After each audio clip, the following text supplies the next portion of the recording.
അവസാനത്തേതും 10-ാമത്തേതുമായ ബാധ ഉണ്ടാകുന്നതിനു മുൻപ് മോസസ് ഇസ്രായേലിലെ ഓരോ വംശത്തിൻ്റെയും നേതാക്കന്മാരെ വിളിച്ചുകൂട്ടി.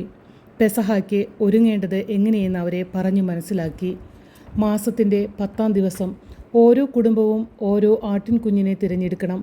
അതിനെ 14-ാം തീയതി വരെ സൂക്ഷിക്കേണ്ടതാണ്. അന്ന് വൈകുന്നേരം അതിനെ ബലിയർപ്പിക്കണം.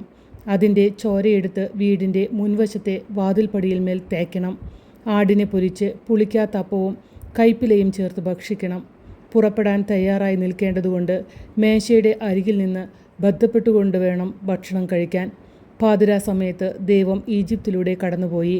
രക്തം പുരളാത്ത ഓരോ വാതിൽ കൂടെയും ശിക്ഷയുടെ ദൂതൻ കടന്നു ചെന്നു. ഈജിപ്തിൽ രാജകൊട്ടാരം മുതൽ ഇങ്ങേ അറ്റം വരെയുള്ള ഓരോ കുടുംബത്തിലെയും കടിഞ്ഞൂൽ സന്താനം മരിച്ചു. മൃഗങ്ങളുടെ കടിഞ്ഞൂൽ ഫലം പോലും ചത്തുവീണു. നാട് മുഴുവൻ കൂട്ടനിലവിളിയായി. ഫറവോൻ മോസസിനും അഹറോനും ആളെ വിട്ടു. ഇസ്രായേൽക്കാർ എല്ലാവരെയും കൊണ്ട് അതിവേഗം സ്ഥലം വിടുന്നതിന് കൽപ്പനയായി. നാട്ടിലാകെ തിക്കും തിരക്കുമായി. ഇസ്രായേൽക്കാർ അത്യധികം ബദ്ധപ്പാടോടെ എല്ലാം കെട്ടിപ്പറുക്കാൻ തുടങ്ങി.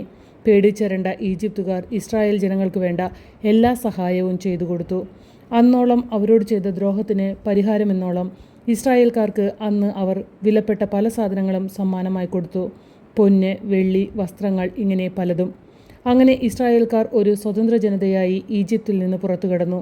അവർ രക്ഷപ്പെട്ടു. പക്ഷേ തങ്ങൾക്ക് വാഗ്ദാനം ചെയ്യപ്പെട്ട നാടിനും ഇടയ്ക്ക് വലിയ ഒരു മരുഭൂമിയാണ് കിടക്കുന്നതെന്ന് അവർക്കറിയാമായിരുന്നു. കർത്താവായിരുന്നു എക്കാലത്തും അവരുടെ വഴികാട്ടി. പകല് ഒരു മേഘത്തൂണ്, രാത്രി ഒരു തീത്തൂണ്. ഇങ്ങനെ ദൈവം അവരുടെ വഴികാട്ടിയായി എപ്പോഴും മുമ്പേ ഉണ്ടായിരുന്നു. ജനക്കൂട്ടം തെക്കോട്ടാണ് നീങ്ങിയത്. അങ്ങനെ അവർ ചെങ്കടലിൻ്റെ തീരത്തെത്തി. ഇസ്രായേൽക്കാരെ വിട്ടുകൊടുത്തതിനെപ്പറ്റി ഫറവോന് അപ്പോഴേക്കും ദുഃഖമായി തുടങ്ങി.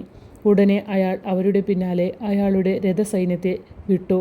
ഇസ്രായേൽക്കാരെ തിരിച്ചു കൊണ്ടുവരുവാൻ വേണ്ടിയാണ് പട്ടാളത്തെ അയച്ചത്. ഇസ്രായേൽക്കാർ നോക്കിയപ്പോൾ ഫറവോൻ്റെ സൈന്യങ്ങൾ പിന്തുടരുന്നു. മുൻഭാഗത്ത് കടൽ. അവർക്ക് വേവലാതിയായി. അവർ മോസസിനെ കുറ്റം പറയാൻ തുടങ്ങി. പക്ഷേ മോസസ് ദൈവത്തിൽ വിശ്വസിച്ചു. സഹായത്തിനു വേണ്ടി ദൈവത്തോട് പ്രാർത്ഥിച്ചു. തൻ്റെ വടി കടലിൽ മീതെ നീട്ടാൻ ദൈവം മോസസിനോട് കൽപ്പിച്ചു. മോസസ് വടി നീട്ടി. കടൽ ജലം രണ്ടു വശത്തേക്കും ഒഴിഞ്ഞു. നടുക്ക് ഒരു വഴി തെളിഞ്ഞു. ഇരുവശവും മതിൽ പോലെ ജലം ഉയർന്നു നിന്നു. ഉണങ്ങിയ നടുവഴിയിലൂടെ ഇസ്രായേൽ ജനങ്ങൾ നടന്നു നീങ്ങി അപ്പുറത്തെത്തി. പുറകെ ഈജിപ്തുകാരും പാഞ്ഞെത്തി. അവരും അതേ വഴിയിലൂടെ നടന്നു. നടുക്കായപ്പോൾ ദൈവം മോസസിനോട് വീണ്ടും വെള്ളത്തിനു മീതെ വടി പൊക്കാൻ പറഞ്ഞു. മോസസ് അതുപോലെ ചെയ്തു.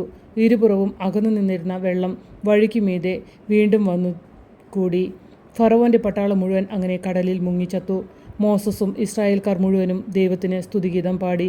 മോസസിൻ്റെയും അഹറോൻ്റെയും സഹോദരി മേരി മറ്റു സ്ത്രീജനങ്ങൾക്കൊപ്പം പാടിയും ആടിയും ദൈവത്തെ സ്തുതിച്ചു.